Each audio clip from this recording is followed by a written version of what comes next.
자, 지난 시간 주님께서는 수상 설교를 마치고 어딜 가셨죠? 갈릴리 맞은편으로 가자. 그래서 배를 타고 가시는데 중간에 뭘 만났죠? 중간에 뭘 만났어? 고래를 만났나? 자, 폭풍을 만나셨습니다. 자, 주님께서 그 갑작스러운 상황에서 화를 내시지 않고 오히려 바람과 바다를 꾸짖으셔서 잠잠케 하시고 배와 제자들 그리고 자신도 안전하게 항해를 하셨던 이야기를 우리가 살펴봤습니다. 자, 오늘은 이제 건너가서 거라사 지방에서 귀신에게 사로잡힌 자를 해방시키는 이야기를 함께 나누려고 하는데, 자, 재미있는 게, 자, 여러분, 구원 뭐죠? 구원하면은 생각나는 게 뭐예요? 어떤 개념을 가지고 있어요? 구원. 자, 처음에 선교사들이 한국에 들어왔을 때 구원에 대한 이야기를 했어요. 그러니까 한국 사람들은 뭔 소리요? 이 구원이라는 개념이 없었습니다. 자, 그러다가 시간이 가면서 구원이라는 게 인간에게는 절박한 어떤 구원, 우리를 건져주시고 해방시켜 주시는 거구나. 나중에 개념이 생긴 거죠. 자, 이런 것처럼 각 나라마다 또 사람들마다 구원관이 다 틀립니다. 그렇죠? 자, 그러다 보니까 갈릴리에서 폭풍을 만났을 때 구원은 뭐죠? 잠잠해지는 거지. 파도와 바람이 잠잠해지는 게 구원이에요. 그러면 내가 사업을 하다가 뭐가 잘못돼가지고 부도가 막 나기 직전이야. 이런 사람에게 있어서의 구원은 뭐예요? 그렇죠. 부도를 피해가는 거죠. 또 생사를 오가는 막 질병에 있는 사람에게 구원은? 그렇죠. 온전케 되는 거죠. 자, 이렇게 구원관이 나라마다, 상황마다, 사람마다 다 조금씩 틀리다는 거예요. 자, 그렇다면 예수님이 이 땅에 오셨을 때 시대는 로마 제국 하에 있었던 유대 나라에 탄생을 하신 거예요. 그러면 유대인들에게 있어서 구원은 무엇일까? 유대인들에게 있어서 구원이 뭘까? 에? 해방. 예. 어휴, 답을 아주 그냥 정확하게 얘기를 했어요. 자, 사실 유대인들에게 있어서의 구원은 영적인 문제보다는 실질적인 제국으로부터의 해방이었던 거예요. 이미 바벨론, 페르시아, 헬라, 로마 제국까지 긴 식민 생활을 하고 있었기 때문에 유대인들의 염원은 민족의 해방이었던 거예요. 자, 그런데 예수님께서 우리에게 주시려고 했던 구원은 어떤 민족의 해방이었습니까? 어땠어요? 고개를 다 흔들어. 다 맞는 얘기야. 자, 과자도 막 부시럭대고 먹고 있고 아주 분위기 좋습니다. 자, 예수님께서 보여주신 구원은 인간의 고통, 근원을 해결하는 것이었어요. 자, 그러니까 유대인들의 정치적인 해방과 예수님이 우리에게 주시려고 하는 구원이 같았어요? 좀 달랐어요? 그렇죠. 달랐습니다. 자, 잘 넘겼네. 깜짝 놀랐습니다. 자, 성경에서 이야기하는, 기독교에서 이야기하는 이 구원의 핵심 5가지가 있습니다. 첫째는 죄로부터의 구원이에요. 두 번째는 귀신. 세 번째는 질병. 네 번째는 가난. 5번째는 압제자의 폭정으로부터의 구원. 그래서 그런지 주님께서는 병을 고쳐주실 때 뭐 어떻게 해요? 다시는 죄를 짓지 말라. 또 귀신을 쫓아낼 때에도 이 죄와 연관이 있었던 과거 얘기를 살짝 하심으로 이 병을 고쳐주고 뭐 이런 것들이 죄와 연결이 돼 있고 이 죄와 마귀, 귀신이 연결되어 있다는 것을 이렇게 이 뉘앙스로 또 이게 우리에게 보여주는데, 또 말씀을 가르치실 때는 어떻게 했어요? 가난한 자에게 복이 있다. 압제받고 빈민으로 살고 있는 이 민초들에게 큰 하나님의 위로를 주시는 이런 가르침. 그러니까 예수님의 사역은 이렇게 5가지의 구원을 위해서 사역을 하셨던 걸 볼 수가 있는데, 자, 예수님은 유독 피하신 게 있습니다. 뭘 피했죠? 정치에 대해서는 굉장히 인색했습니다. 정치적인 거. 자, 가령 오병이어 사건이 일어나서 그랬더니 사람들이 억지로 예수님을 끌어다가 왕을 세우려고 하니까 갑자기 조용한 대로 사라지셨죠? 거의 대부분의 사람들은 예수님이 막 병을 고치고 귀신을 쫓고 막 기적을 일으키면 너무 열광을 하는 거예요. 그럴 때 예수님 어떻게 컴다운 하시면서 사라져. 또 정치적인 이슈로 다가오는 사건들이 있어요. 데나리온 하나를 딱 보더니 이게 가이사에게 세를 바칩니까? 바치지 말입니까? 뭐 이런 거. 이런 좀 정치적인 문제가 있을 때는 예수님께 지혜롭게 던져놓고 빠져나오셔요. 그런데 어떨 때는요, 바리새인들이 진짜 팔 걷어붙이고 예수님께 달려들 때가 있어. 이럴 때는 어떻게 했어요?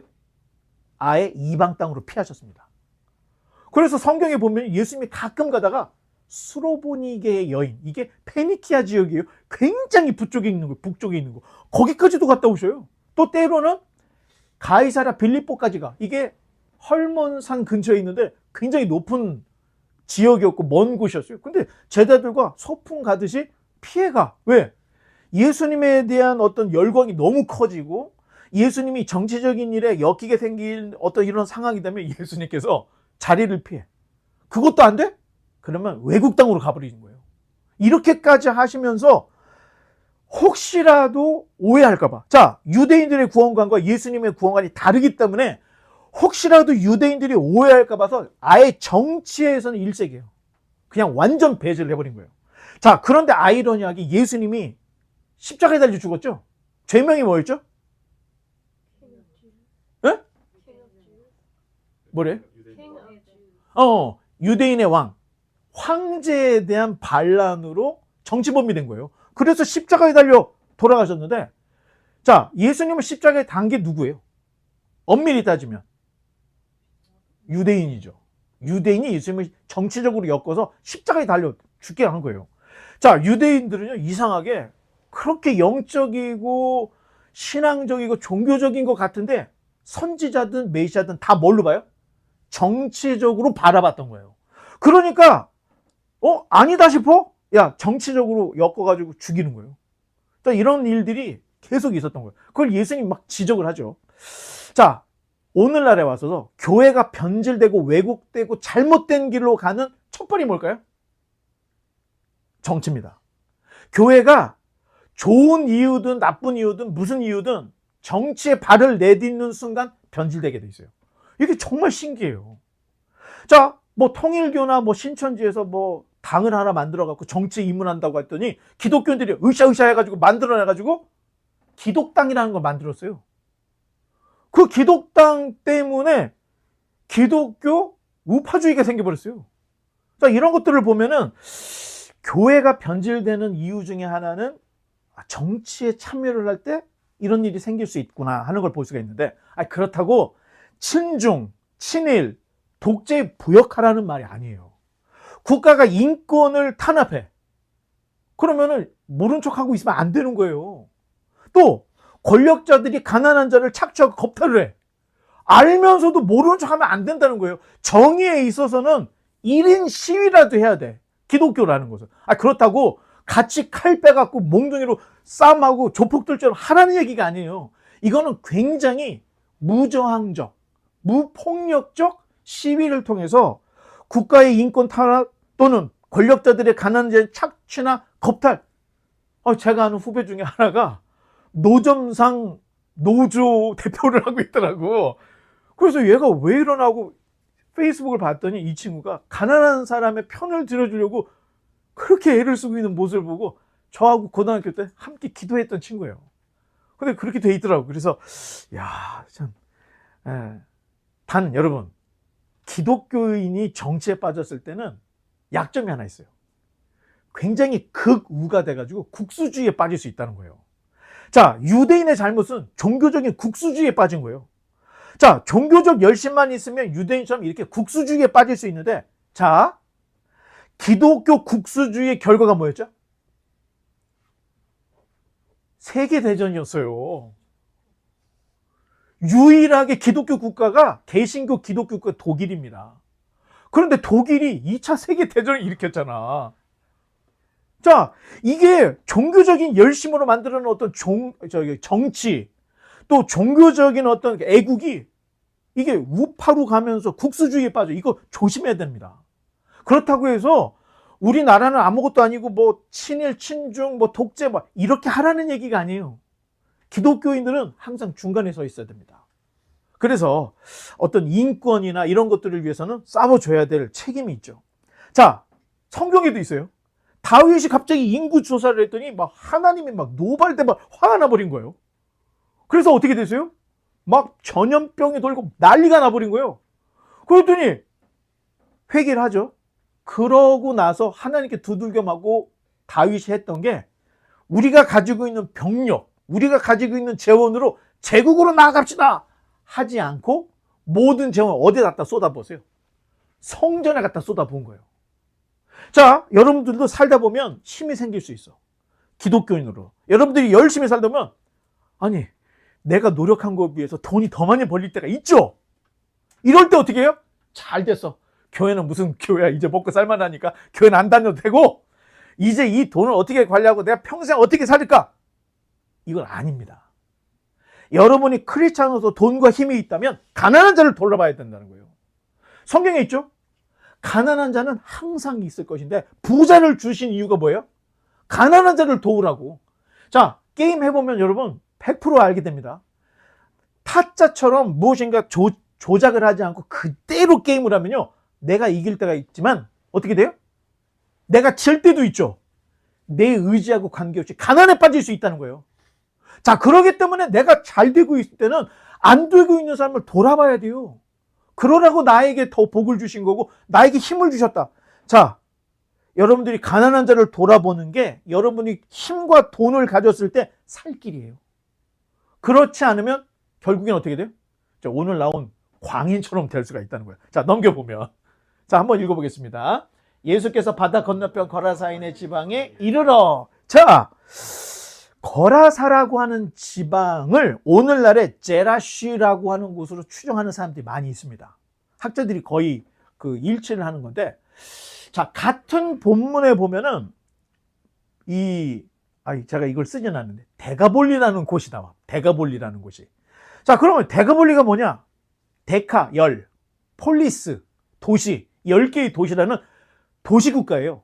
자, 도시국가가 또 하나 있어요. 그리스에는 도시국가가 많습니다. 그렇죠. 스파르타를 비롯해서. 이렇게 고대에는 어떤 나는 국가다 하지 않은데 그냥 도시들 자체들이 연합된 그런 연합체들이 있었던 거예요. 그 중에 하나가 블레셋입니다. 블레셋. 자, 이런 얘네들은 도시를 중심으로 해서 연합이 되어 있는 국가 조직이었어요. 굉장히 좀 그때 당시에는 좀 제가 볼 때는 리버를 했던 그런 곳이에요. 그런데 이 데가볼리가, 자, 여기가 갈릴리 호수고 이게 요단강이고 이게 사해입니다. 예루살렘이 이쪽에 있겠죠? 그러면 데가볼리를 여기라고 불러요. 데가볼리를. 그럼 보자. 하나, 둘, 셋, 넷, 다섯, 여섯, 일곱, 여덟, 아홉, 10개 있죠? 요 10개의 도시가 헬라 시대 때는 이 데카폴리스라고 10개가 모여있는 이 도시였던 거예요. 도시국가였던 거예요. 그런데 로마 시대 때는 되게 다 쪼개지면서 로마에 충성하는 도시들로 다 바뀌었는데 데가볼리 할 때는 이거예요. 그런데 오늘 이야기하는 이 거라사, 자, 이게 참 재밌는 게 여기 거라사라고 있죠. 거라사. 자, 이게 재밌는 게 문제는 거라사가 갈릴리 해변. 자, 여기 갈릴리 해변부터 어때요? 거리가? 더럽게 멀잖아.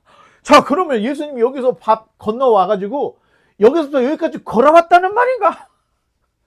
굉장히 멀어요. 오늘 본문에 거라사라고 나와.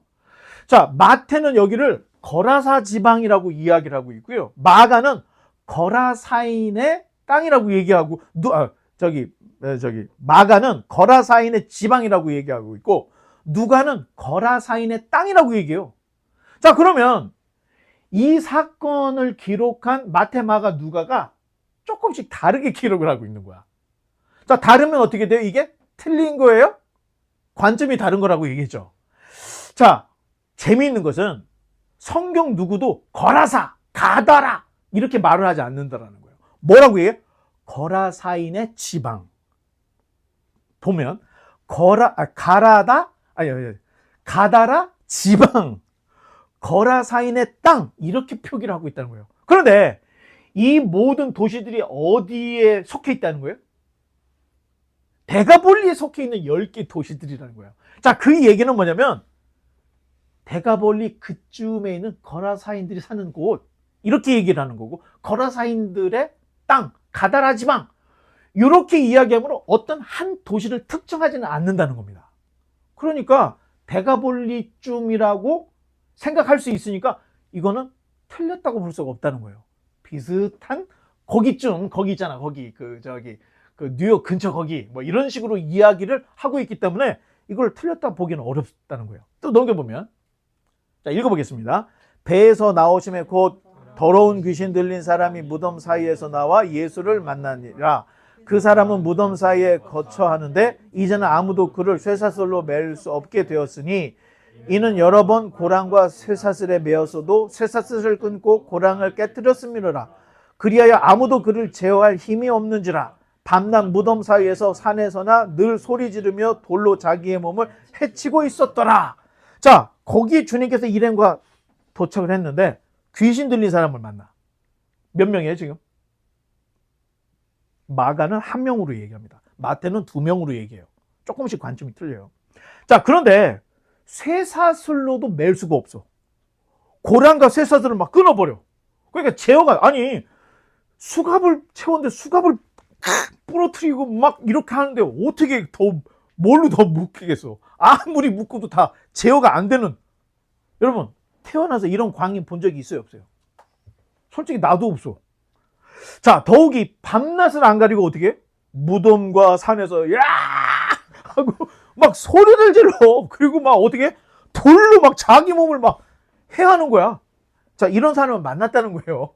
넘겨보면, 그가 멀리서 예수를 보고 달려와 절하며 큰 소리로 부르짖어 이르되, 지극히 높으신 하나님의 아들 예수여, 나와 당신이 무슨 상관이 있나이까? 원하건대 하나님 앞에 맹세하고 나를 괴롭마옵소서 하니, 이는 예수께서 이미 그에게 이르시되 더러운 귀신아 그 사람에게서 나오라 하셨습니다. 자, 놀랍게도 아무도 제어할 수 없는 이 광인이 멀리서 예수님을 보고, 예수님을 보자마자 어떻게 했어요?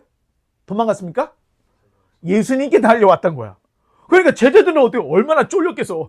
그 광인이 으아 하면서 예수님 막 쫓아오니까 제자들이 큰일 났구나 이제 이랬겠지. 근데 얘가 와서 어떻게 해? 절을 해. 그리고 지극히 높으신 하나님의 아들이라고 고백을 하는 거예요. 엄청난 반전이죠.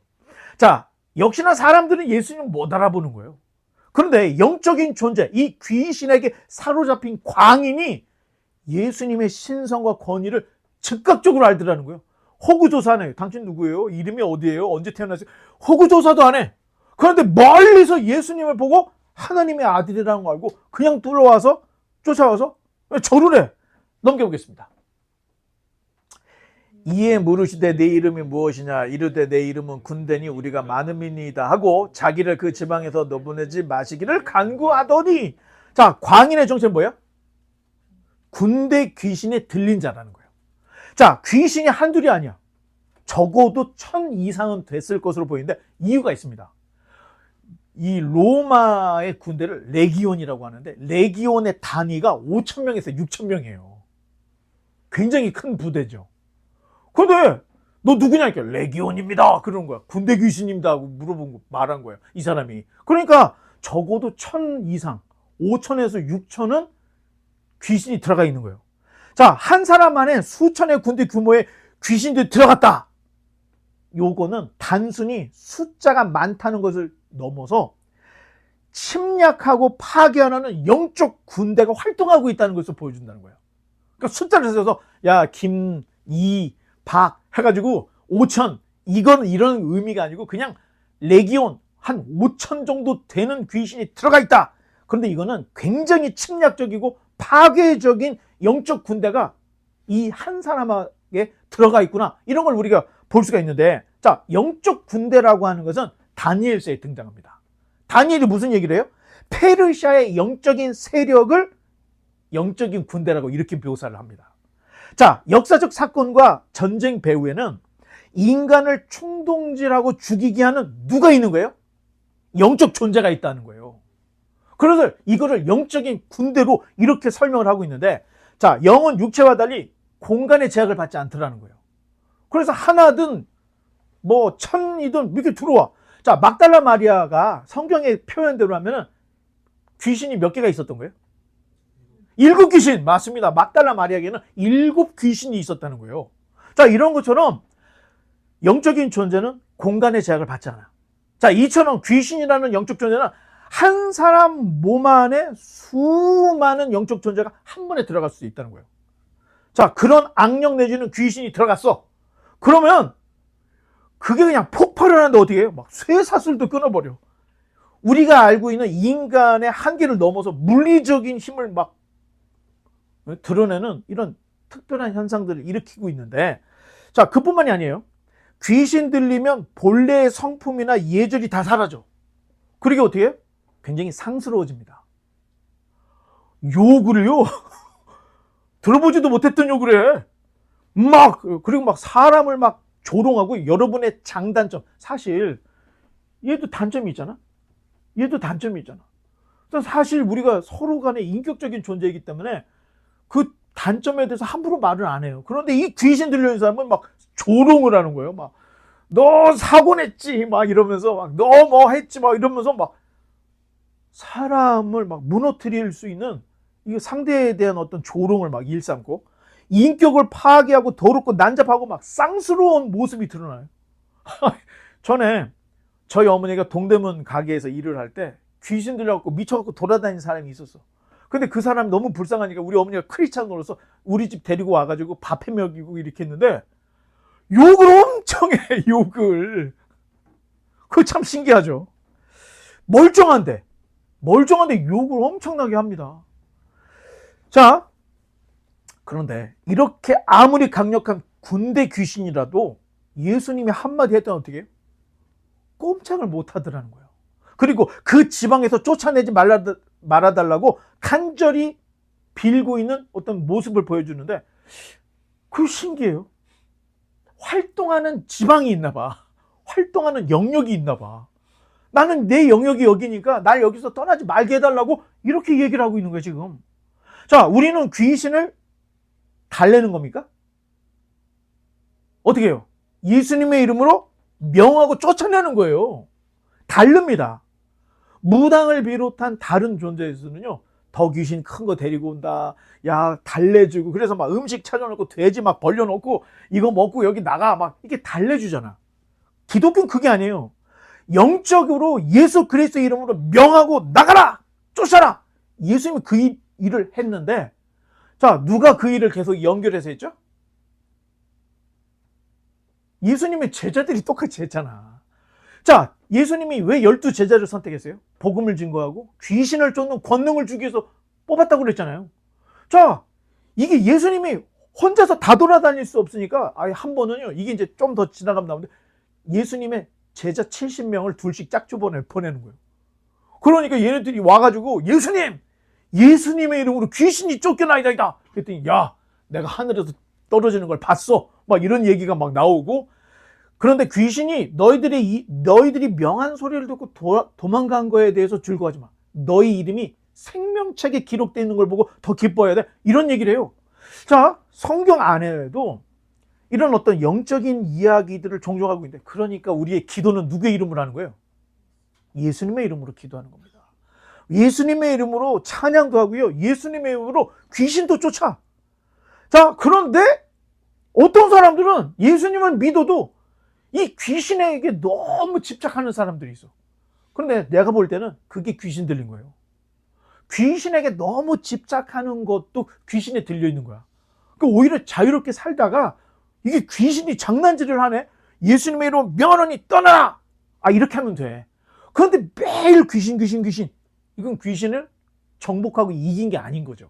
자, 이런 걸 이제 여러분들이 좀 알고 있으면, 인간이 제어할 수 없는 거대한 악의 힘이라도 그 힘보다 더 거대하고 크신 예수님이 개입하시면 군대 귀신도 어쩔 수 없이 쫓겨나더라.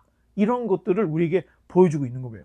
자, 결국 이 사건의 핵심은 군대 귀신이라는 거대한 폭력적 힘에 눌려서 자해하던 한 인간이 예수님을 만나고 예수님이 그 사람을 온전케 하시는 회복의 과정을 보여주고 있는 거예요. 자, 우리가 보통 뭐 이게 뭐 귀신하고 규정을 하진 않는데 질병에 꽉 쪄들어 있는 사람. 그렇죠. 이것도 귀신에 사로잡혀 있는 거예요. 또 돈에 사로잡혀 있는 사람, 권력에 사로잡혀 있는 사람. 이게 다 귀신의 장난질이라니까. 아니 괜히 싸워. 이게 다 누구의 장난이에요? 전쟁을 하게 하고 사람을 죽이게 하는 이 귀신들의 장난이라는 거예요. 이걸 빨리 캐치를 하면 꼬임에 넘어가지 않는 거고 모르면 당하게 돼 있고. 자, 또 넘겨보겠습니다. 마침 거기 돼지의 큰 떼가 산 곁에서 먹고 있는지라 이에 간구하여 이르되 우리를 돼지에게로 보내어 들어가게 하소서 하니 허락하신데 더러운 귀신들이 나와서 돼지에게로 들어가매 거의 2,000마리 되는 떼가 바다를 향하여 비탈로 내리달아 바다에서 몰사하거늘. 자, 율법상 유대인들은 돼지고기를 먹습니까? 안 먹습니까? 자, 아랍 사람들도 안 먹어요. 돼지고기를. 자, 그럼 돼지고기를 안 먹는데 왜 돼지를 치우지? 2,000마리나? 여러분 2,000마리 양도는요 보통 사업이 아니에요. 엄청나게 큰 규모입니다. 2,000마리면요. 그럼 이게 알게 모르게 하는 게 아니에요. 이거는 대놓고 크게 해야 할 수 있는 일인 거예요. 근데 이거 내용을 봤더니 방목을 하네. 이 돼지들도 풀어놓고 방목을 지금 하고 있는 모습을 보여주잖아요. 공공연하게. 이게 가능한가? 가능합니다. 유대 땅이 아니잖아. 여기 어디에 지금? 가다라, 거라사는 다 어디에 들어가 있는, 데가볼리에 들어있는 10개의 도시이기 때문에 이방 땅인 거예요. 그러면 얘네들은 왜 이걸 했냐? 로마 군대에 납품하기 위한 고기를 위해서 양돈 사업을 하고 있었던 겁니다. 거기에 미친 사람이 있었던 거고 예수님에게 저 돼지떼에게 들어가게 해주세요 해서 돼지떼에게 들어가게 했던 거예요. 자, 같은 사건을 담고 있는 누가복음 8장 31절을 보면, 자, 읽어보겠습니다. 무조갱으로 들어가라 하지 마시기를 간구하더니, 자, 무조갱이 어디요? 아비소스라고 하죠. 끝없는 구덩. 이게 우리가 말하는 최후의 심판에서 불구덩이에 빠진다 할 때는 이 지금 무조갱을 얘기하는 거예요. 자, 귀신들이 돼지에게 가기 전에 가장 두려워했던 게 이 무조갱으로 추방되지 않게 해달라는 간구를 하고 있다는 거예요. 귀신들은 예수님을 단순히 종교 지도자가 아닌 자신들을 영원한 형벌의 장소인 무조갱으로 들어가라 할 수 있는 권한이 있는 분으로 보고 있다는 거예요. 최종적인 심판주로 예수님을 보고 있다는 겁니다. 누가복음에서는. 자, 지금도 귀신이 활동을 하고 있죠. 열심히 활동하고 있습니다. 자, 넘겨볼까요? 아니, 뒤로. 너무 빨리 갔네. 예. 자, 이게 지금 이미 귀신이 활동하고 있어. 근데 극악무도한 악령들은 무저갱에 갇혀 있지만 일부는 세상에 아직 남겨져 있다는 거예요. 그 일부가 어떻게 돼? 나중에 무저갱으로 들어가게 되는 거예요. 일부가 아직 다 안 들어간 거예요. 그러면 왜 남겨놔? 시험의 도구로 남겨놨다는 거예요. 시험의 도구로. 이들이 남겨진 이유는 성도들이 영적 세계 이 실제를 알게 되고 신앙의 연단을 위해 실험용으로 주님께서 남겨놓으신 거예요. 그러면 얘네들은 어떻게 되는가? 얘네들도 악의 진행성이 있어요. 자, 악령은 고정된 상태가 아니라 처음보다 시간이 가면 갈수록 어떻게 돼요? 더 못되죠. 더 악랄해져. 더 성질이 괴팍해지는 거예요. 그래서 영적인 긴장감을 계속 유지해야 돼. 사도 바울이 어떻게 해요? 우리의 싸움은 혈과 육의 싸움이 아니다. 우는 사자처럼 삼킬 자를 찾고 있다. 예수님이 이런 얘기를 하시잖아요. 자, 그러니까 시간이 가면 갈수록 이 악한 세력도 이 영향력이 더 악해지는 거야.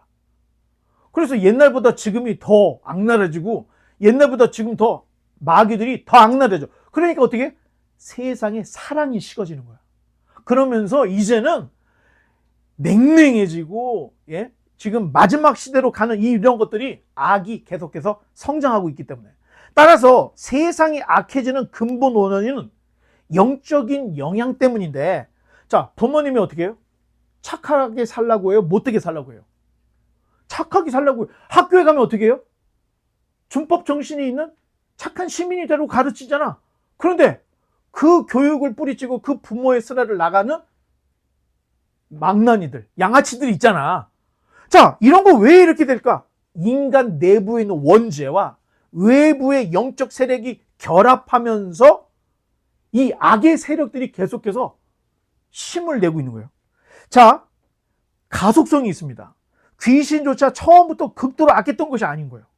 그런데 시간이 흐르면서 점점 더 악해져서 결국 사람이 감당할 수 없는 수준에까지 이른다는 거예요. 이 귀신들도, 악마들도, 마귀들도.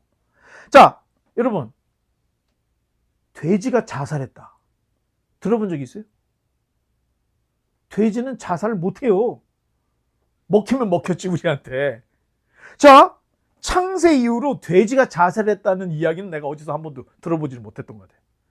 2,000마리나 되는 돼지가 비탈길로 해서 물에 빠져서 다 죽었다는 거예요. 여러분, 이게 설명이 되는 일입니까? 자, 그러한 죽음에는 배후에 누가 있다는 거예요? 군대 귀신이 있었다는 거예요.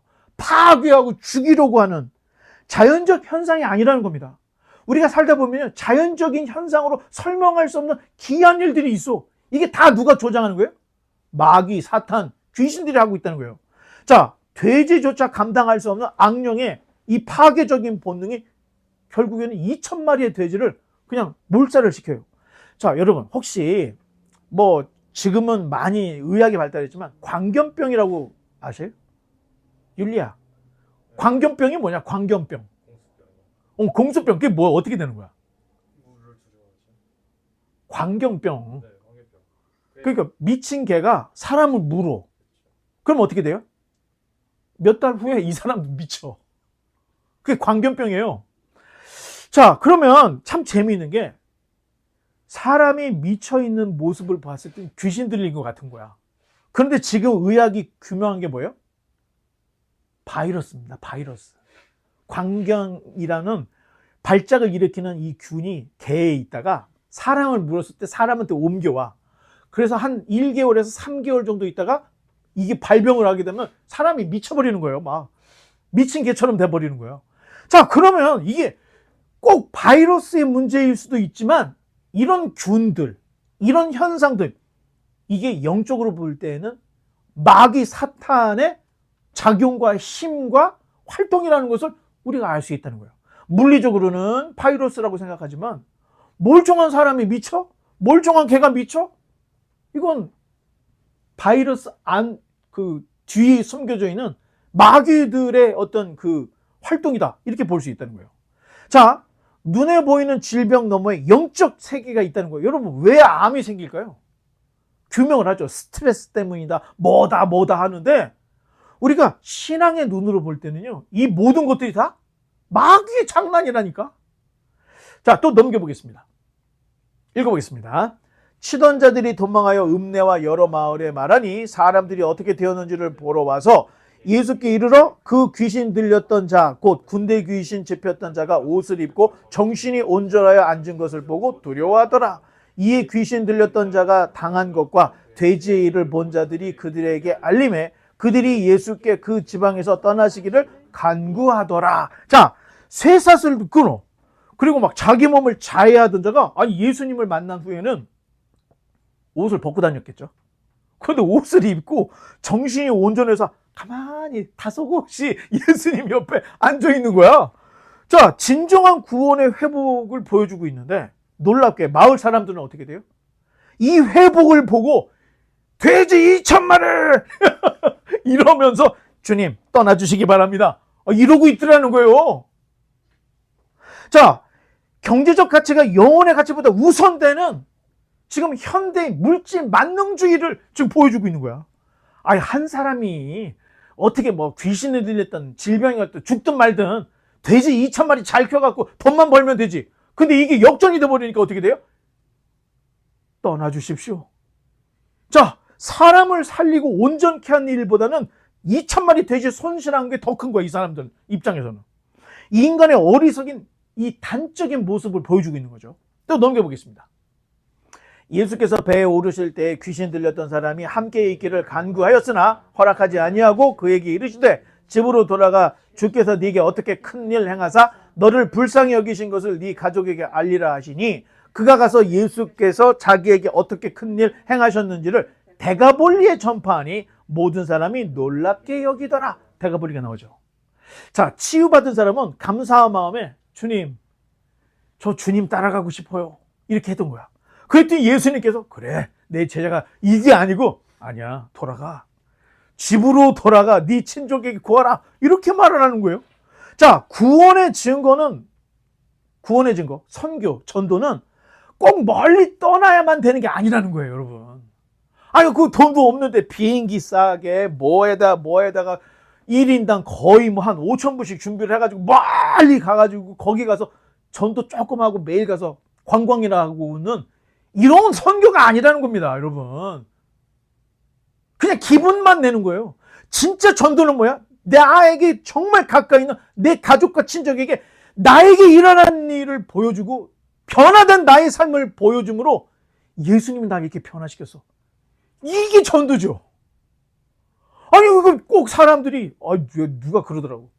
박지성이 막 한참 막 우리나라에 막 높이고 막 축구 잘한다고 막 할 때 이 사람이 박지성이 크리스찬인 줄 알고 있는데 왜 거기 있습니까? 크리스찬이면 여기 와서 전도하고 선교를 해야죠. 이 정신 나간 사람들이 이렇게 많다니까요. 자기가 있는 일에서 열심히 일을 하면서 나는 크리스찬이다. 이 한마디에 나도 그 교회 다녀야 되겠다. 이런 사람 생기는 거예요. 이런 사람들이 뭐 축구 때려치고 전도를 해야 된다? 이게 정신 나간 사람들이 하는 얘기입니다. 자, 치유된 자가 순종하여서 데가볼리 10개의 도시를 돌아다니면서 복음을 전하는 거예요. 그 사람이 거라사, 가다라 이 지역 사람이었다 할 때를 여러분 쇠사슬도 끊는 정도 내가 못 봤다고 했는데 여러분도 못 봤죠? 아니 사람이 수갑을 채웠는데 이거를 자기가 끊는 사람 아무도 못 봤죠? 근데 그 시대에 이곳 쇠고랑을 끊는 사람이 있으면 이 사람이 얼마나 유명했겠습니까? 그 동네 대가볼리에 진짜 용하다고 하는 귀신 들린 사람, 아니 쇠사슬을 끊어. 엄청나게 유명했던 사람이에요. 나쁘게. 그런데 이 사람이 예수님 만나고 온전해져 있어. 이게 얼마나 큰 일이었겠습니까? 그러니까 예수님이 얘 데리고 다니면서 보십시오 여러분. 얘 미친 애였는데 내가 고쳐갖고 이렇게 멀쩡해졌어요. 나를 믿으세요. 예수님 이러지 않는다는 거예요. 따라올 필요가 없어. 너는 이제 내 백성이고 하나님 자녀니까 돌아다니면서 하나님이 너를 어떻게 구원했는지를 보여줘. 이게 전도라는 거죠.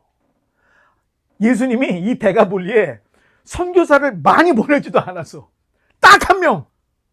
거라사, 가다라에 군대 귀신 들려서 온전해진 이 사람 하나 남겨놓고 네가 데가볼리에 전도를 해. 선교사로 파송하고 있는 거예요. 자, 말씀의 결론 맺겠습니다. 거라사 지방에서 예수님이 행하신 유일한 사역은 뭐였죠? 예수님께서 하신 일이 뭐예요? 병자를 막 고쳐줬습니까? 아니죠. 뭐 했던 거예요? 군대 귀신 들린 사람 하나를 온전케 했다는 거예요. 하나를. 자, 이는 예수님께서 감당할 수 없는 고통에 빠져 있는 사람을 알고 계셨어. 거라사의 지방에 지금 군대 귀신 들려가지고 지금 사람들이 막 난리 난 걸 아시고 배를 타고 건너가는 거야. 그랬더니 이 귀신이 어떻게 해요? 오쇼 한 게 아니고 막 바다 태풍 불어갖고 배를 전복을 시키려고 막 했는데 끄떡도 없어. 그거 와. 예수님께서 이 거라사 지방에 가신 거는 한 사람을 구원하기 위해서 건너가셨다는 거예요. 이런 일들이 종종 있습니다. 아까 이야기했던 페니키아에 있는 수로보니게 여인. 애가 귀신 들려 있는 거야. 아무도 도와줄 수 없어. 그 예수님한테 주님 내 딸 좀 구원해 줬더니 야 나는 잃어버린 내 백성에게만 보냄을 받아서 그랬더니 이 여자가 뭐라고요?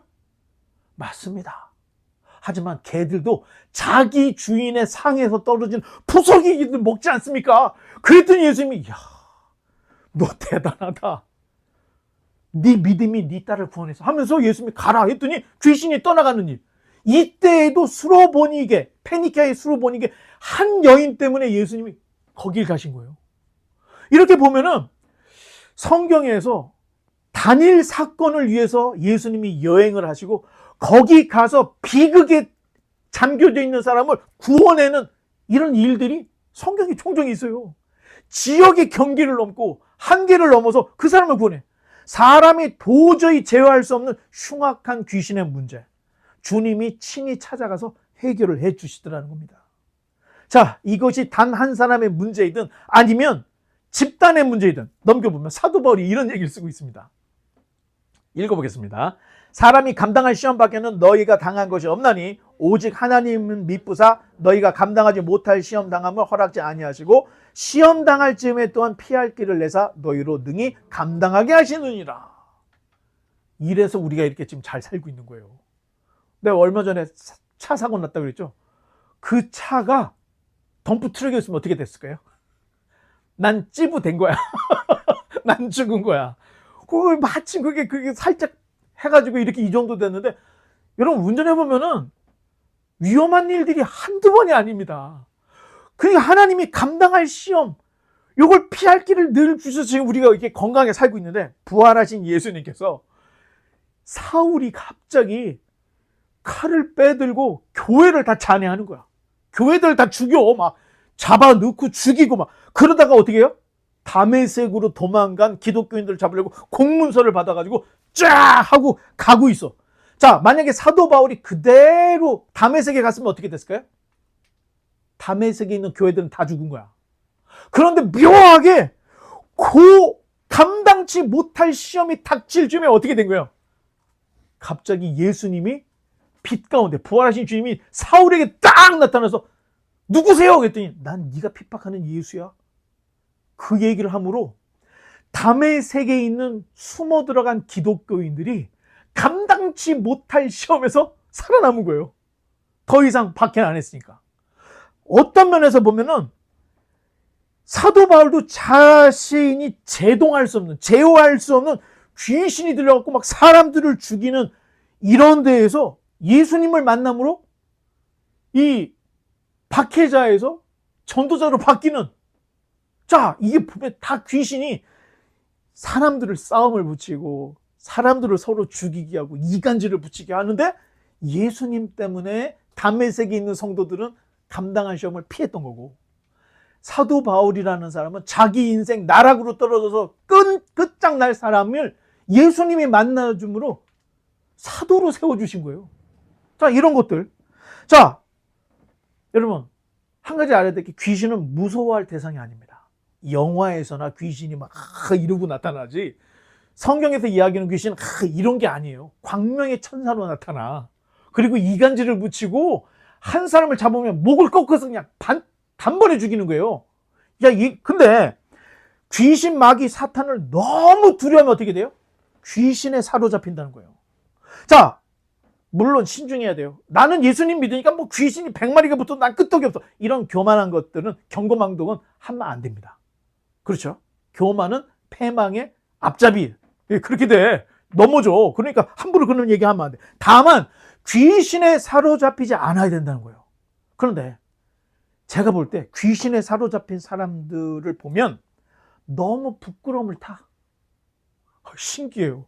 너무 부끄러움을 타. 또 너무 두려워해. 또 너무 소심합니다. 그리고 한 가지 너무 빠져버려. 이 귀신 들리는 사람들의 특징이 여기 있다는 거예요. 그냥 평범하게 살아가는 게 아니에요. 남들하고 좀 너무 집착이 강하거나 너무 두려워하거나 이런 거. 어찌 보면 이런 모습은 귀신에게 지금 사로잡혀 있는 모습일 가능성이 있다는 거예요. 너무 집착을 해. 돈에 막 집착을 해. 막 성공에 집착을 해. 여러분, 이런 사람들의 눈빛 봤습니까? 눈이 가만히 있지를 못해요. 좌로 갔다 우로 갔다 하면서 막 살피고 굉장히 산만합니다. 거의 이런 사람들은 귀신에 사로잡히다.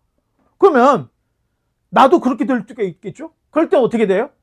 예수님의 이름을 명하노니 이 마귀야, 사탄아, 귀신아, 물러가! 하고 벗어나버려야 된다는 거예요. 자, 잊지 말자. 주님은 군대 귀신보다 크신 분이고, 마귀, 사탄, 옛뱀, 용보다 더 크신 분이다. 그러기에 예수님을 믿는 사람들은 귀신을 이겨낼 수 있다. 바라긴 우리 모두가 이러한 크리스찬들이 다 되시기를 주님의 이름으로 간절히 축원합니다.